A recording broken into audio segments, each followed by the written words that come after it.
Walk into a newly renovated hospital ward and look at the door handles, the bed rails, IV poles. A lot of them aren't stainless steel anymore, they're copper. And the reason hospitals are spending millions to swap perfectly good steel for copper is the same reason you can drop $15 on a copper cup and turn your kitchen into a quieter, cleaner place starting tonight. There are several things you can do with copper this week. One for your water, one for the surfaces you touch 100 times a day, one for your skin, even one for your laundry. Every single one of them works because of one property. Copper has that steel, plastic, and glass simply don't. Copper kills things on contact, by itself, forever. Set a colony of bacteria on a stainless steel countertop, and they'll happily live there for 4, 5, sometimes 6 days. Set the same bacteria on a copper surface, and most of them are dead within 2 hours. No spray, no wiping, no electricity. The metal does it on its own, and it never stops doing it. And it's been doing it for 4,000 years before anyone understood why. We're going to get to the why, because the mechanism is genuinely strange. And then I'll show you exactly how to put it to work in 5 different ways. The property has a name: the oligodynamic effect. When a bacterial cell lands on copper, the metal slowly releases charged copper ions. Now, those ions are attracted to the cell membrane, and they punch microscopic holes straight through the outer wall. Once the wall is breached, more ions flood inside. They wreck the cell's enzymes, scramble its metabolism, and finally shred its DNA so it can't even reproduce on the way out. Scientists call it contact killing. The bacterium isn't poisoned slowly, it's structurally taken apart. And copper does this to bacteria, viruses, and fungi alike, which is why a single copper surface handles threats that need 3 different cleaning products to manage on steel. This isn't folk wisdom.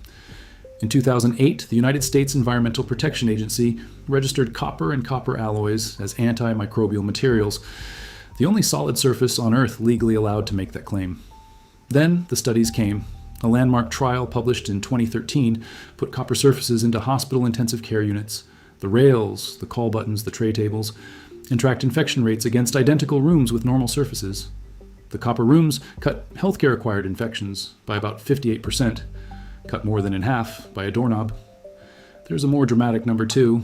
Laboratory tests found copper killed the MRSA superbug, the antibiotic-resistant infection that terrifies every hospital, within minutes of contact, while it survived for weeks on stainless steel. Those are the numbers tearing the steel out of intensive care units right now. So here's the first thing you can actually do with it. For at least 4,000 years across India and the Middle East, people stored their drinking water overnight in copper vessels. In Ayurvedic medicine, it's called tamra jal, copper water. It was treated as medicine, and modern microbiologists went back to check whether the old practice held up. It does. Researchers filled copper pots with water deliberately contaminated with diarrhea-causing bacteria, E. coli, salmonella, the organisms that cause cholera, and within hours the copper had killed them all. Water that would have made you sick became safe to drink, using nothing but the metal of the container. In much of the world without reliable water treatment, that's not a wellness trend, that's survival. And the World Health Organization has looked seriously at copper vessels as a low-cost way to purify water in exactly those places. There's a bonus the vessel gives you on top of the cleaning. Copper is an essential trace mineral your body actually requires, around 900 micrograms a day. You need it to absorb iron, to build connective tissue, to run your nervous system, and to make the enzyme that protects your cells from damage. A small, safe amount of copper leaches into the water as it sits, and you drink it.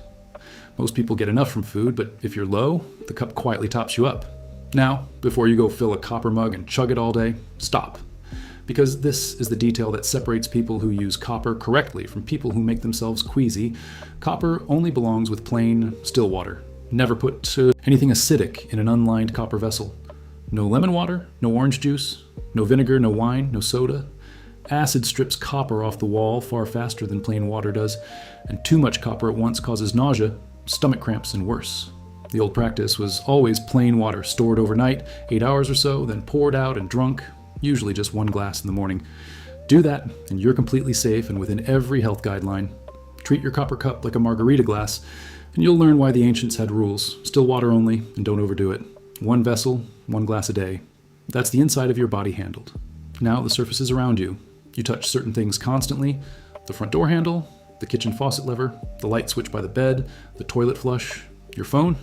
Those are the relay stations where household germs jump from one person to the next.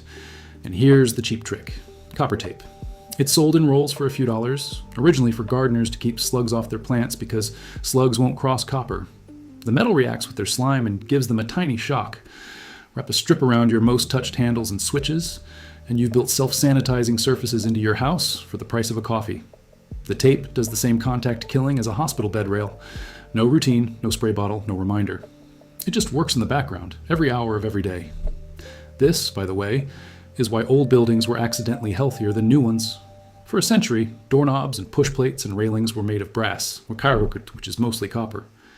Those buildings were sanitizing their own hardware and nobody knew it. Then the design world fell in love with brushed steel and aluminum because they looked modern and didn't tarnish. And in chasing the look, we quietly stripped a public health feature out of every handle in the building. The shiny upgrade was a downgrade. Now, here's where it gets bigger than most people realize, because copper doesn't have to be a solid bar of metal to work. It works as thread. Manufacturers can now spin copper oxide directly into fabric fibers, and the result is a textile that kills microbes on contact the same way a copper rail does, except you can wear it, sleep on it, and wash it. This is not a gimmick.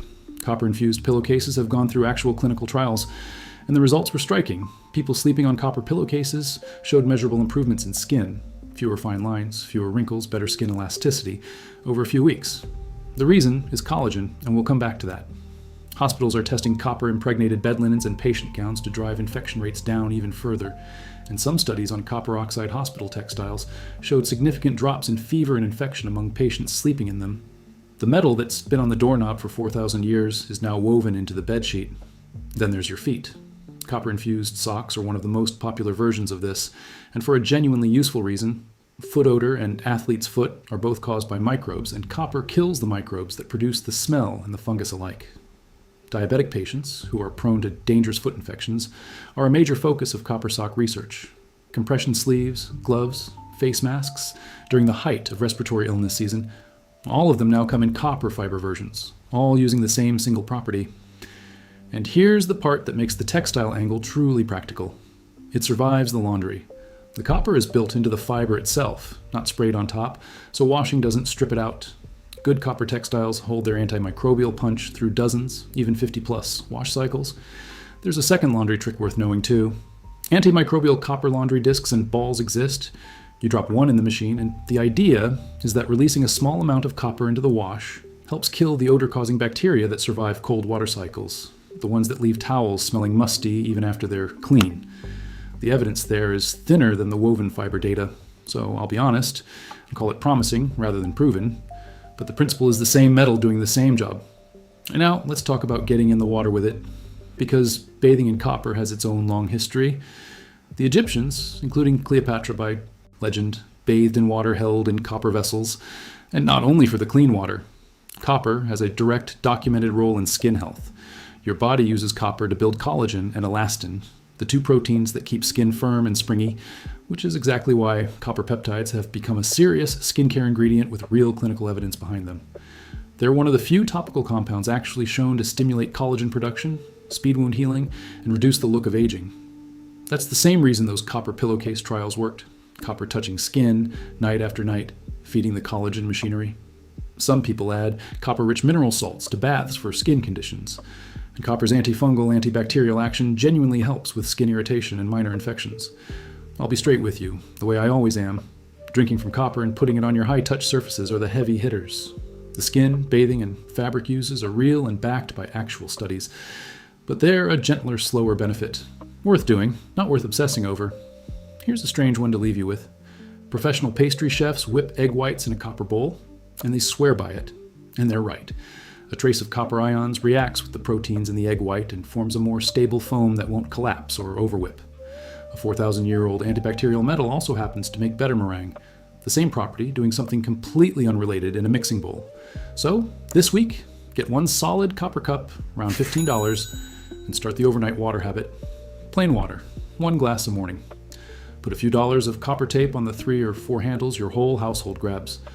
If you sleep hot or your feet give you trouble, a copper pillowcase or a pair of copper socks is a small washable experiment with real research behind it. That's the entire investment. A metal that kills on contact, asks for no electricity, and never wears out, working for you the same way it's been working in hospital wards and Egyptian bathhouses for 40 centuries.